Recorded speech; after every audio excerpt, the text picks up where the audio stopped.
want to finish off this lecture with discussing different types of tropisms. We're talking about plant structure and function here, and plants actually achieve these really cool things called tropisms, and their growth is going to be directed based on a specific response. It depends on the plant. So there's three different types that I want to discuss with you. The first type is called phototropism. Phototropism is really neat in that its growth is directed by light. Photo.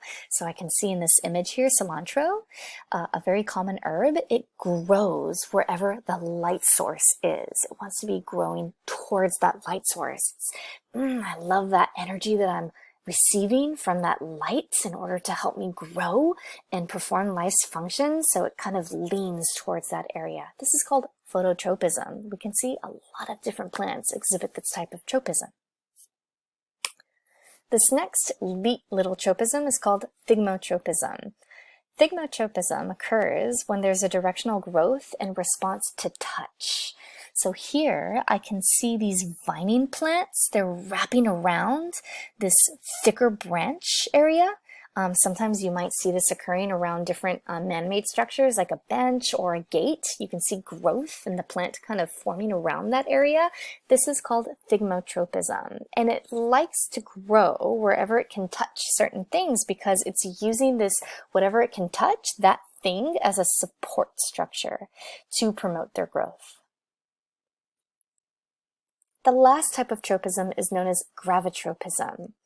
In Gravitropism, the plant is responding to gravity. It's going to grow however gravity is responding to this guy.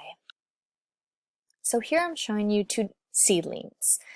One seedling, and they were both growing in the dark, so light was not a factor in this experiment. The one on the left was left alone to grow, and I can actually see that growth is occurring just in one direction. It was left alone, and so it was only one way that that growth was achieved.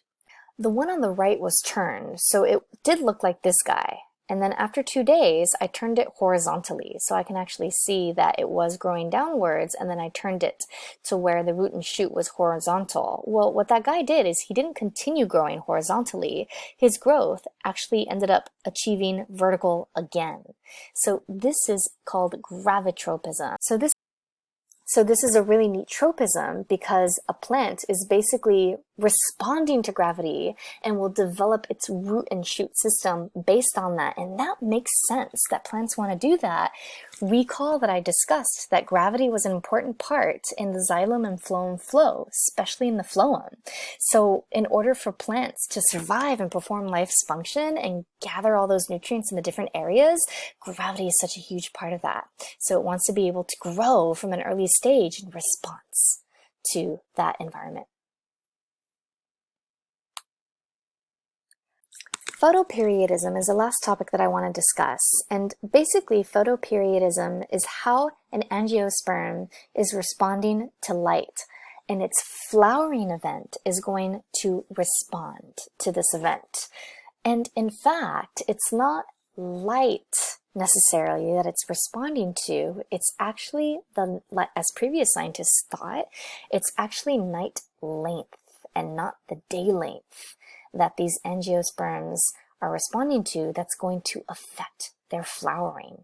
So we can have something called long night plants and short night plants. Let me discuss the difference.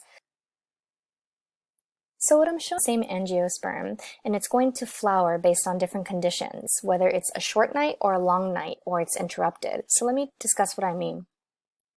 Here in this first box, so here I have box 1, box 2, box 3. They're different experiments, if you will.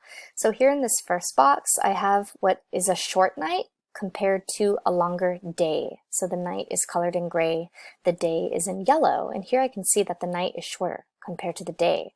Well, if the night is shorter, in this box, I don't get a flower, and I can see that here. Okay. In the second experiment, I actually have a longer night, signaled by this gray shadow area, and I have a shorter day. Well, the longer night then gives me the flower. All right, so then this guy likes to flower in longer nights. But why do I have that third box? The third box helped me clarify is it the long night that this guy likes, or is it the shorter day? that guy likes to flower. It could be one or the other. So which is it? Well, there's a neat little experiment that you can do in order to see what he prefers. In the third box, you guys have probably noticed that there's an interruption in the night. The scientists flash a brief bit of light during the night, so it interrupts that long night. Well, then this flower thinks that that night is actually short, not long, and what happens is we don't get a flower forming if that night is interrupted. So what that tells me is that it's actually the night length and not the day length that affects flowering. So because these angiosperms prefer box 2 scenario where we have a long night, these are known as long night plants. These guys generally flower in the fall or winter because it is during these seasons when nights lengthen. So whenever you see beautiful flowers forming around these seasons, these are long night plants. On the other side, we have short night plants. Let's use a very similar experiment setup to see why these guys like short nights. Here in box 1, I can see a short night compared to a longer day. Well, those short nights are shown, and the angiosperms are going to have those beautiful reproductive structures, their flowers, in these events. In box 2, there's the long night. Nope, these guys don't like that long night. Well, if I do a similar setup where I have the long night and I interrupt that long night by shining light in that long night, well, these guys end up liking that. They think that night is broken up and actually is a short night by interrupting right here, flashing light on these guys, which is a little mean, but here they're interrupted. And so they think that night is short. They actually flower in this experimental setup. These guys are known as short night plants. These are going to be those beautiful angiosperms that you see flowering in the spring or summer when nights are briefer.